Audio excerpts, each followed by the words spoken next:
Hello मंडळी, कसे आहात सर्वजण? स्वागत आहे नवीन एका ब्लॉगमध्ये तुमच्या सर्वांचं. चला तर मग आज होता उपवास, त्यामुळे संध्याकाळी म्हणलं होतं मूग डाळीची खिचडी आणि भेंडी बनवायची आणि चपाती आणि आमटी कशाची तरी. तर हे बघा, तिकडं साईडला कुकर होता, त्यात डाळ लावली होती आणि इकडच्या कुकरमध्ये फोडणी टाकली. मूग डाळीची खिचडी खूप छान लागते आणि हेल्दी पण असते. तर बघा, आपण जिरं मोहरी टाकले, परत मिरची, कांदा टाकला आहे, कढीपत्ता टाकून छानसं भाजून घ्यायचं.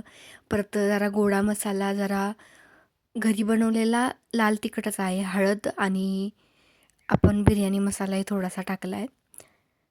मॅगी मसालाही टाका, मॅगी मसाल्याने टेस्ट छान येते.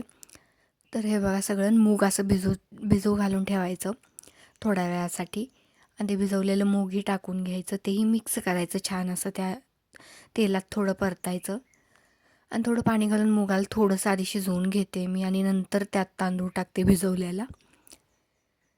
त्यामुळे मूग छान शिजला जातो. तर असं सगळं मिक्स करून घ्यायचं. त्यामध्ये परत तांदूळही टाकला आहे मी, मिक्स केलं. परत 3 वाट्या पाणी टाकलं होतं आणि थोडंसं ठेवलं होतं मी जास्त होईल म्हणून. तर एवढं पाणी टाकलं, ते मिक्स केलं आणि कुकर लावून दिला. 2-3 शिट्ट्या होईपर्यंत ठेवून दिला होता. हे बघा, इकडे डाळी शिजली आहे आपली. डाळ मस्तपैकी घोटून घ्यायची अशी. जिरं मोहरी टाकून फोडणी द्यायची लसणाची. खूप छान लागते सिंपल पद्धतीने केलेलं जेवण कधीही. तर वेगळं काही जास्त बनवत नाही मी, हेच असतं रोजचं रेग्युलर. ते डाळ नंतर पाणी घालायचं हवं तेवढं त्यात मिक्स करून ओतायचं, ते मिक्स करायचं, नमक टाकायचं त्यात थोडंसं, झाली डाळ तयार आपली.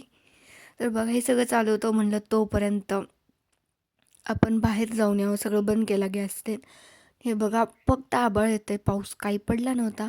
किती छान हवा सुटली आमच्या बघा पेरूला, किती पेरू लागलेत, खूप छान लागलेत.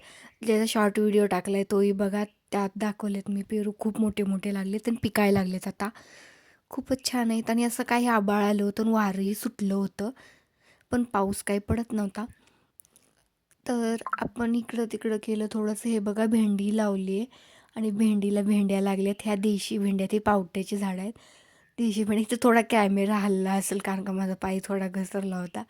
तर हे बघा भेंडी, त्याला काटे काटे असतात खूप भेंडीला, पण छान लागते पुसून केल्यावर, काही नाही काटे निघून जातात. चाफ्याला फुलंही छान लागली होती आणि वारं सुटलं होतं आणि आंब्याचं झाडांचं खराब होत आहे. त्याला खूप औषधं वगैरे केले, पण ते काय व्यवस्थित होतच नाही आहे. तर हे बघा, इथं चवळी इथे काय काय लावलं होतं तेही होतं. आणि हे मी तुम्हाला एकदा म्हटलं तर अननस असं वरचं काढून ठेवायचं ते पाण्यामध्ये. एक 8-15 दिवस ठेवलं ना, त्याला मुळ्या छान अशा सुटतात. ते नंतर लावून द्यायचं ह्याच्यात.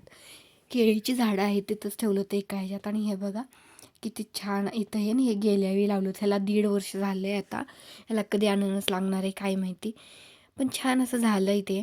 हे बघा, सगळं झालं. परत आपण येऊया किचनमध्ये, बॅक टू किचन. तर आपल्याला भेंडी बनवायची होती, भेंडी चिरून ठेवली होती आणि भेंडीला थोडं उशीर भाजावं लागतं, नाहीतर ती चिकट होते, छान नाही लागत.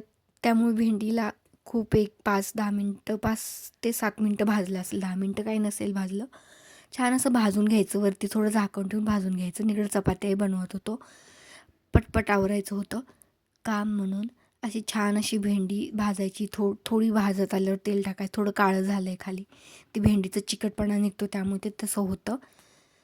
त्यामुळे भाजायचं. साध्या सुध्या मसाल्यातच बनवली होती, जास्त काही मसाले टाकलेच नव्हते.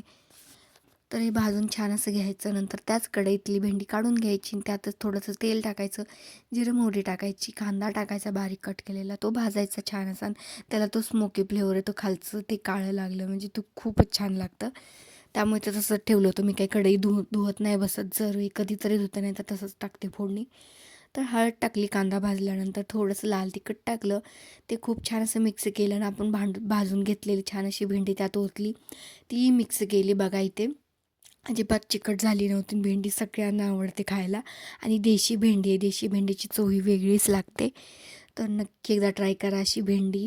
आमच्याकडे सगळ्याच प्रकारच्या भाज्या आहेत घरीच लावलेल्या, आम्ही घरचंच जास्त खातो.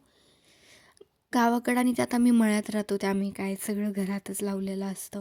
तर ही भेंडी भाजली आपली छान अशी, त्यात थोडं शेंगदाण्याचं कूट टाकलं, तेही मिक्स केलं, छान असं झाकून दिलं आणि थोडं ते करपू नये म्हणून उगीच थोडंसं पाणी टाकलं होतं आणि नमकही टाकलं, सगळं मिक्स केलं, छान अशी वाफ काढली. अशी भेंडी तयार झाली होती आपली, खूप छान अशी. बाहेर असा हवा सुटला होता आभाळी आलं होतं आणि थोडं लवकर जेवण बनवते मी. कारण का आमच्याकडे लाईट जाते, लाईटचा प्रॉब्लेम अजूनही चालूच आहे. असं खूप छान जेवण तयार झालं होतं. आम्ही नंतर जेवण केलं. जरा लवकर जेवण असतं आमच्याकडे. खूप छान असं जेवण केलं. तर नक्की मला सांगा, मला गावाकडची व्हिडिओ तुम्हाला बघायला आवडतात का नाहीत?